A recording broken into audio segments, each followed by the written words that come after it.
Assalamualaikum warahmatullahi wabarakatuh.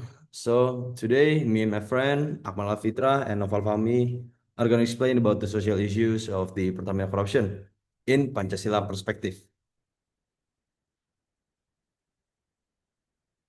Okay, so the problem background.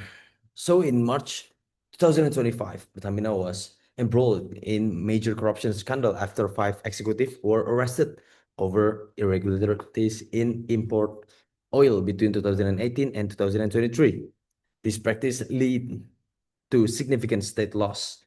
Initial estimated 193.7 trillion rupiah, with further projection suggesting the loss could reach 968.5 trillion rupiah. The case underscores long-standing issues of corporate mismanagement, lack of transparency, and regulatory violation in Indonesia state-owned enterprise. And then this research method. So this study used qualitative descriptive method, analyzing secondary data from government release, news report, and official statement. And then the research also used normative analysis to examine the case through the lens of Pancasila values. And then the purpose of solution. So the solution includes enforcing transparency and good governance practice in Pertamina, increasing competition in the fuel market, and upholding legal accountability, strengthening regulatory framework, and encouraging public participation in monitoring SOES, state-owned enterprise, are also recommended. And then the next slide is the research finding and theoretical reference. Okay, the corruption case detail. The first thing is the regulatory violation. Executive ignore domestic procurement policies. Second one is the fuel quality manipulation, mixing the RON 90 and selling it RON 92. And then the fraudulent import, pollution in crude oil importation. Sorry.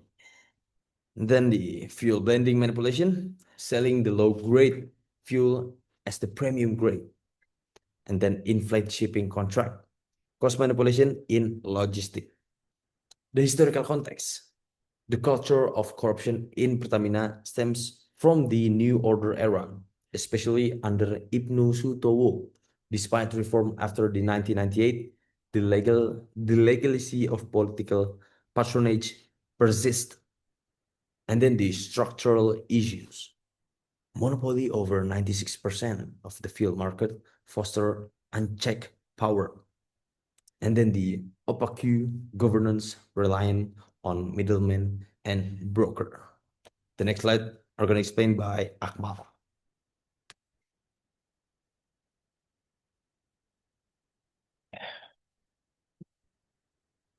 Okay, so for the research result display, the first is social implication, the first is public trust erosion, and it's loss of consumer confidence, and next is economic impact, the reduced state income and increased consumer fuel costs. Next is calls of reform, urging leadership and political will to improve governance. And next is Pancasila perspective. The first is belief in one God. Corruption contradicts religious and moral integrity. Next is just and civilized humanity, damaging to social fairness and public welfare. And the third is democracy with wisdom, undermine public deliberation and fair governance. And fourth is social justice for all. Misallocation of public resource limit social equity. And next is the conclusion. So the Pertamina corruption case reveals significant challenge and transparency. It demonstrates the need of structural reform, stronger legal enforcement, and a revolution of management in Indonesia-owned enterprise.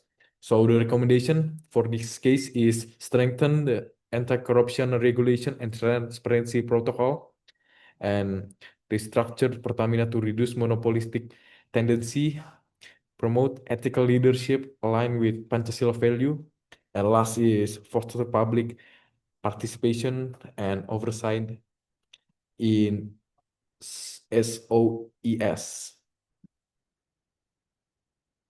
Okay, so that is all from our group. Thank you for your attention. Thank you.